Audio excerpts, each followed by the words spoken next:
Apóstolos, capítulo 28, versos de 1 a 6. Havendo escapado, então, souberam que a ilha se chamava Malta.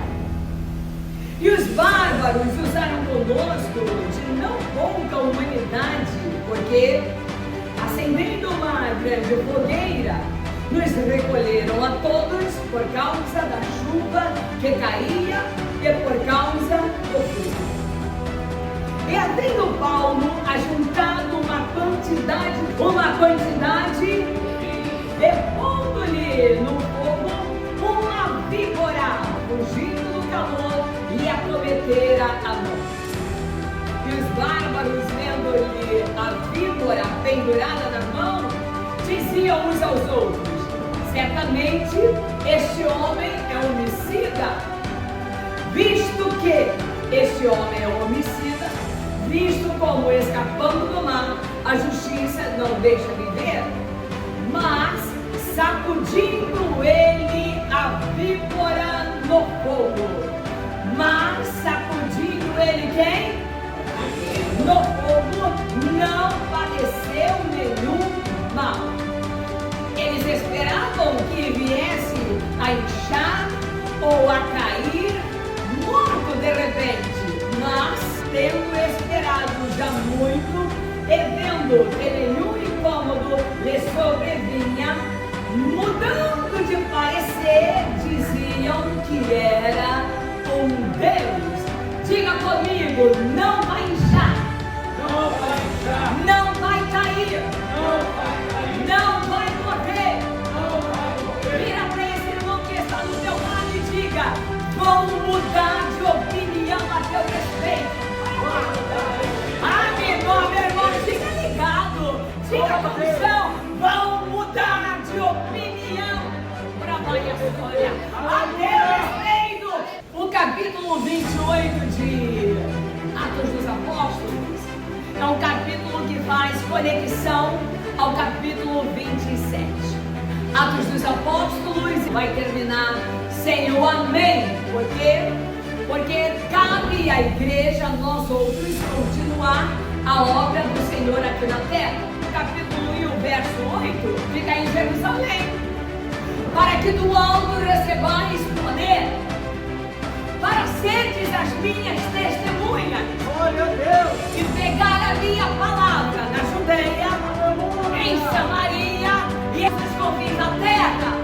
Eu posso dizer que esse bairro faz parte dos confins da terra, onde estão as testemunhas com poder. Aonde eu vou melhorar, porque parece que só o pastor estudou. Aonde estão as testemunhas com poder? Oh, meu Deus, para pegar e propagar quem é Ele, através do Espírito Santo, com o Espírito Santo e pelo Espírito Santo. A partir daí, então, o livro de Atos, o doutor Lucas escreve e vai descortinar em 28 capítulos, 1064 versículos. E ele conta muitas histórias do início da igreja, quando a igreja começa no capítulo 2, que é a descida do Espírito Santo. E ele começa a falar de Paulo, das suas viagens missionárias. Paulo pede para ser julgado por César em Roma. O capítulo 19 vai deixar bem claro que Paulo sempre teve o desejo de ir a Roma.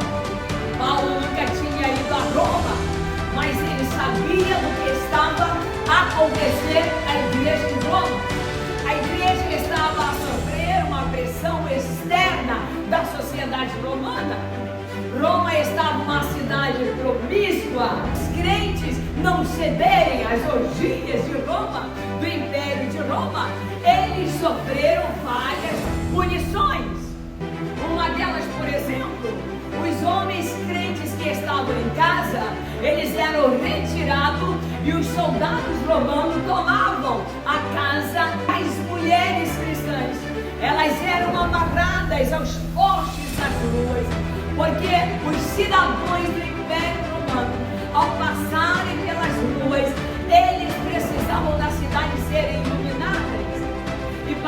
eles passassem era ateado fogo naquelas mulheres crentes.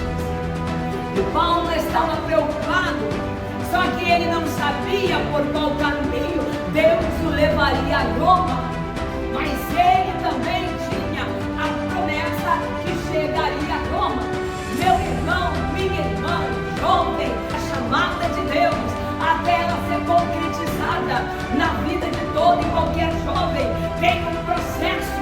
Às vezes o processo é a prisão, às vezes o processo é a rejeição da família, é a rejeição do vizinho, é a rejeição dos amigos. Porém, todavia, o Deus de Paulo é o mesmo da igreja de Roma. Ele prometeu estar conosco até o fim. A Bíblia diz então que Paulo vai para Roma. Só que ele não sabia que agora ele estava a cumprir o desejo, a ir a Roma, porém preso. Paulo estava no meio de 276 pessoas, prisioneiros. Paulo foi acompanhado pelo doutor Lucas e por Aristarco. Foi entregue na vigia de um centurião chamado Júlio. E esse centurião, ele tinha simpatia ao apóstolo Paulo. Eles chegam ao primeiro porto em Sidom e começa a vir uns ventos meio que calmos, porém era um vento perigoso. E Paulo avisa ao centurião, avisa ao dono do barco e avisa ao piloto: não é conivente nós viajarmos, nós continuarmos a viagem, porque corre risco a tripulação, corre risco os nossos materiais e também o próprio barco. Mas eles não acreditaram em Paulo e saíram do porto de Mira, chegaram ao porto de Chipre. Chegaram ao porto de Chipre com muita dificuldade, porque surgiu um vento chamado Euroaquilão. Esse vento, ele passa sobre o mar Mediterrâneo, na Europa, e ele começa a atacar as embarcações.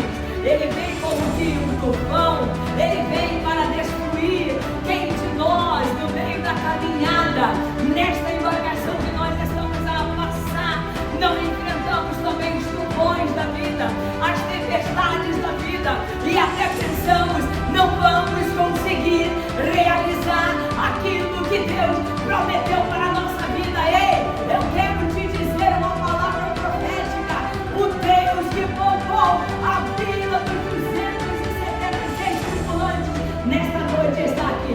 E a te dizer, a tua vida eu mato, a tua vida eu cuido, porque tu vais cumprir aquilo que eu quero. Os tripulantes ficaram tão desesperados que ficaram sem comer, chovia muito, a embarcação quebrou toda a parte da popa, a parte traseira do barco, só restou a proa, a parte da frente do barco.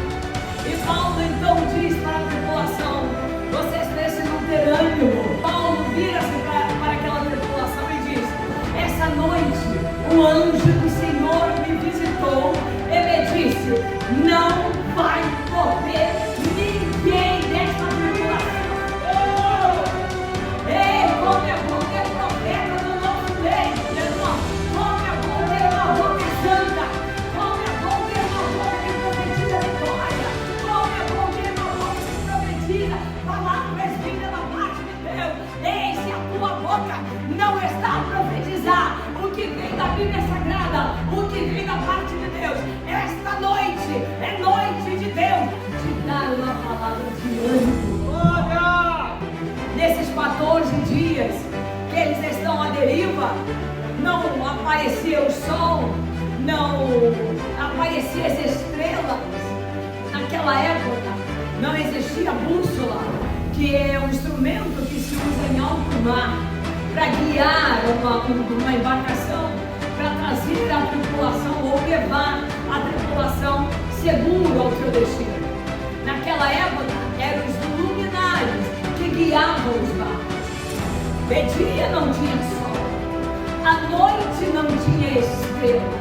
O barco estava como que à mercê da situação.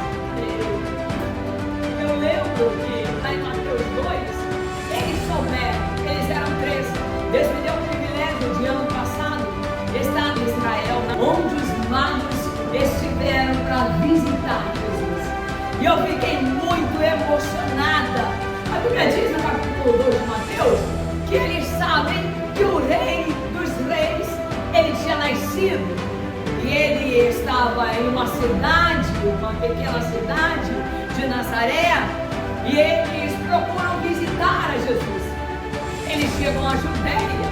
Olha o que uma estrela é capaz de fazer. Olha o que uma estrela traz de lembrança para nós. Oh, aleluia, irmão. Eu, se fosse tu abrir a tua boca e glorificar o nome do Senhor. Eles chegam à Judéia e perguntam para o rei Herodes sobre esse Jesus. Quando Herodes, o rei Herodes, descobre que eles estavam atrás de visitar o rei de reis, senhor de senhores, ele tenta mudar a cabeça daqueles magos e manda dizer: vão lá, visita eles, conheça eles, mas quando voltarem, diga para nós aonde eles estão. Os magos vão sem ter direção, mas uma estrela guia os magos até onde estava o menino. Aquela estrela leva eles até lá, atemorizados. Eles adoram o Rei de Reis, a Jesus. Eles entregam ouro, incenso e mirra. Eu te pergunto, o que tu trouxeste esta noite para Jesus? A estrela aqui continua a ser ele. Agora não é um luminar visível. Agora é a presença dele no meio.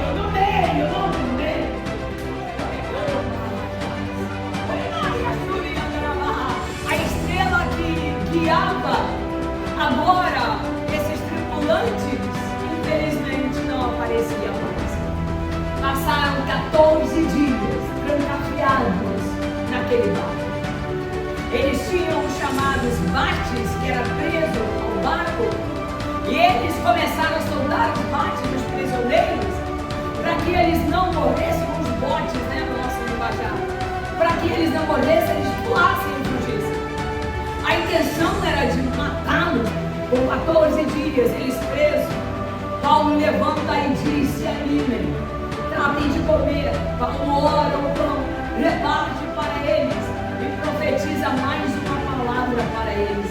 O meu Deus, através do anjo, diz que não vai se perder nem o fio da cabeça de cada um de nós. Diga comigo: não vai estar, não vai morrer, não vai